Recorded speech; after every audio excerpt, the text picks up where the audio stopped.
People. Que pasa, sakpa, say what they do. Now the first thing that is popping in the news is an update about an incident that I spoke about a couple of days ago, and it involves a 46-year-old nurse, and her name is Sandra McIntosh. It is said that last week, Thursday gone, 2 Thursdays ago, she was found dead in some sort of bushes. Now, based on the information, it is said that this incident occurred in a place called Holtzville. We are speaking about Long Island, New York. Based on information, it is said that somebody picked her up from work, and later on in that night, residents in the area in Holtzville, they heard all sorts of screaming, all sorts of bawling, all sorts of yelling out. And when they went by there, they summoned the popo, and the popo went by there. They found her. She was taken to the same hospital that she works, maybe about 5 minutes away. However, she was pronounced BEAD. Now, based on information from the brother indicated that the person that picked her up from work was somebody that she knew. So people, that would have given us some sort of indication that this might be some sort of crime of passion. However, people, based on the information that is now in, it is said that the suspect, he is in custody. And that suspect is her boyfriend, and his name is Wayne Chambers. He is said to be 49-year-old. She is 46, he is 49. He was taken into the custody of the popo, and he is charged for 2nd degree. We are talking about slap away. Now, people, I am going to let you take a listen, take a look to the voice note coming from the news station up in New York, and then I am going to also let you hear a voice note of somebody that knows about the incident, and then I'll give my piece. Update now on the investigation into the deadly stabbing of a woman in Holtzville, Long Island. Police have arrested Sandra McIntosh's boyfriend, 49-year-old Wayne Chambers. He was taken into custody by multiple agencies in Newburgh, Orange County. McIntosh, a 46-year-old nurse from Medford, was found dead just over a week ago. Chambers faces 2nd-degree murder charges. Me da tell you, say my rest with the topics them, If you say in a tune house, them go hold him. Tune sell them out for 10 grand. Eat at them, man.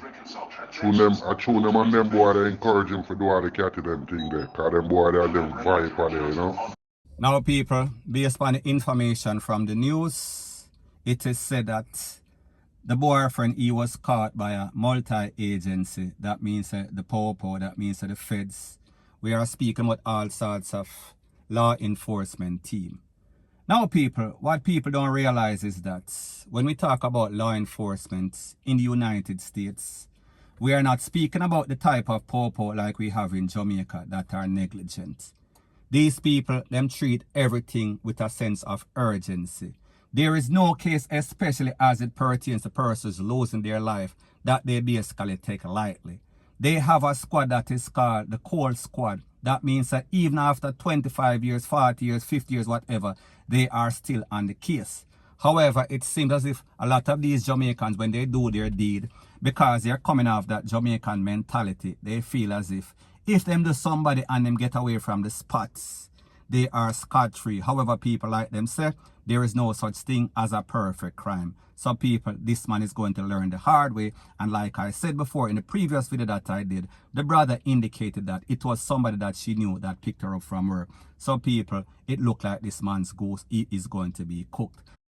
Now people, when we also speak about that voice notes, it said that it was his friends that boost him up. Now people, there's a lot of Jamaicans, they like to group up, them like to team up like some sort of hyena. And whenever they have any sorts of problem, be it with their family member or their girlfriend, any sorts of domestic thing, their friend is always going to boost them up, because people like them say, don't know who for frighten, and birds of a feather flock together. So therefore, if these persons don't have any sorts of morals or ethics as it pertains to relationship, they're always going to make them friend do the wrong thing. However, people like them say, each person is responsible for his own deed. So therefore, whether he was baited up or not, he is going to be responsible. He is going to be held accountable. Point blank and period. So anyways, people, that is my views on the whole thing as it pertains to that. And like I said, it is just my views and opinion. It is not the gospel. Your views and opinion can be respectfully different from mine. But let me know what you think in the comment section. Bless up. Now, before I move to the next part of my video, please subscribe to my next channel. It is called Jamaica Dancehall Source, and I'll be pinning the link to that channel in the description of this video. And also, please subscribe to this channel. And when you subscribe, please press the notification bell or icon, and also press all in the option. Now, the next thing that is popping in the news that we see that another family member is gone at the hands of a family member. I am speaking about a 72-year-old senior citizen, and his name is Raphael Smith. He is a fisherman, and he is from Newland in St. Thomas. Now, based on information, it is said that the 72-year-old senior citizen accused his nephew of stealing. It is said that he rushed his nephew with some sort of farming utensil and he basically chopped him in his face, in his head. It is said that after he did that, he also attacked several other family members that take away themselves and hid in some sort of room and locked the door. It is said that after that, Mr. Smith, he rushed the nephew, in which the nephew hold on to the machete, and it is said that there was some sort of physical altercation and they both fell to the ground after or during the tussle. And it is said that the nephew recovered and fling one big stone in a Mr. Smith, who is 72-year-old head. Now, people, it is said that the nephew waited, they alerted the popo, and when the popo came, the nephew gave in himself, he surrendered himself. Now, people, when we listen to stories like this, we always have to ask, what is the motive, what is the reason? Based on the information from the popo, it is said that the older man accused his nephew of stealing his money, so therefore he was defending his property. So, people, that is one scenario. The next question we have to ask is this: is this elderly man suffering from any sorts of mental illness? Does he have any sorts of anger management problem? Because based on the rest of the relative, they claim that he was wrong. They claim that the nephew was defending himself, so therefore they are claiming self-defense. However, people, the truth and the fact is that when we think about this new generation, and people, I am just speaking in general, I am not speaking specifically about this case. You have some little young youth, them are thief. They will rob from their mother, their father, their grandfather, whoever. Them see people things and them can't leave people things alone. And people, like I said, this is my disclaimer. I am not saying that that is the case. However, people, for a man to just rush somebody just like that, and people, I am not saying that it does not happen. However, sometimes if you tease people, sometimes if you jeer people, sometimes if you make people basically PISSED off, they will react. So therefore, somebody is defending their stuff. So people may just say, if this nephew thief the people money or the older man money, and the man react, he basically got what he deserved. However, people, we see say at the end, based on the age differential, we see say the 72-year-old, he lost his life. Somebody fling one rock in his head. And the other people sat there and watched everything. However, based on what they are claiming, they claim that him rushed everybody. Him rushed the whole family member. However, people, we know say people in Jamaica sometimes, even when their family member is wrong, because they are just like them, birds of a feather flock together, they will come up and they will put up all sorts of story. Even when the man was just defending his money, and people, I am not saying that he is right, because of the fact that him basically rushed the man and chop him in his face, people may just say. However, we cannot just read or listen to whatever we hear. We have to basically read the fine prints also. Point blank and period. However, people, at the end of the day, we see that this is tragic once again. Domestic violence, family against family, nephew and elderly. We are talking about senior citizen. Point blank and period. So anyways, people, that is my views on the whole thing as it pertains to that. And like me say, it is just my views and opinion. It is not the gospel. Your views and opinion can be respectfully different from mine. But let me know what you think in the comment section. Bless up. Now, the next thing that is popping in the news is based off a video that I got from the Gleaner, respect to the Gleaner.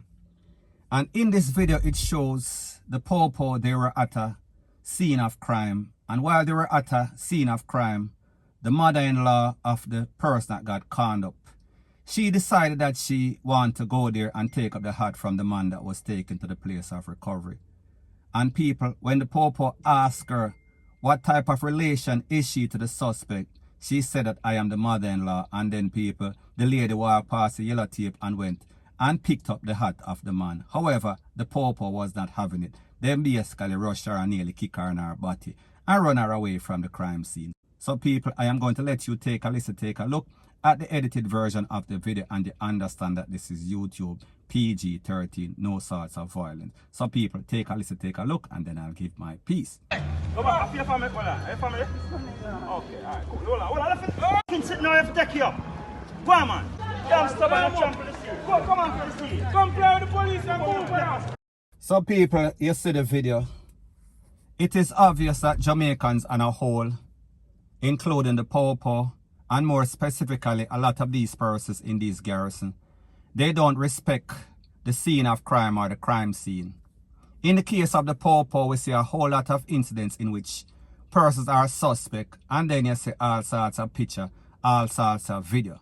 Now people, what it seems as if these Popo don't realize is that they're not following the protocol, because whenever there's any sorts of crime, there's always some sort of identification parade, and if you as an officer send out all sorts of video and picture, you are basically jeopardizing that case, point blank and period.